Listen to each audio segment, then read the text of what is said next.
এদিকে আসেন। কি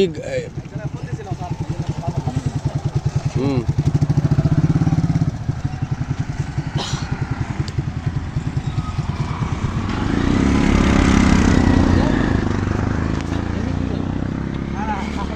আমি ওখানে যাবো একটু সামনে।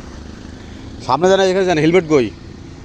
পানি নাই স্যার, কাগজ কই? গাড়ির কাগজ সব ওই পারে সব বাড়ি কেন? লাইসেন্স? গাড়ি ছাড়া হবে না তো। কিছুই নাই, লাইসেন্স গাড়ির লাইসেন্স গাড়ির লাইসেন্স নাই, এই গাড়িগুলো চুরি করে নিয়ে আসতেছে। গাড়ির কাগজ নাই। লাইসেন্স নাই, কিছু নাই। গাড়ি কোথা থেকে এসেছে? আরে আমার বন্ধু এই গাড়ি বন্ধু তাহলে গাড়ি সাইড করে রাখা নাই কারণ জালি মারা এই বন্ধুরা দিতে কয়জন আর নাই দেশের লোকজন? এই অবস্থা কেন? স্যার গাড়ি পাই না। গাড়ি পান না, ইয়ে ওই সব বলে লাভ নাই। হেলমেট কই? একটার মাথা এই যে 1 2 3 4 5খানা, ঠিক আছে? হেলমেট নাই। তারপরে কাগজ কই? গাড়ির কাগজ কাগজ বাড়ি বাড়ি রাখলে হবে না, রাখেন সাইডে রাখেন, সবাই সাইড করেন। হেলমেট নাই, কাগজ নাই, লাইসেন্স কই? ড্রাইভিং লাইসেন্স দেখান, বের করেন।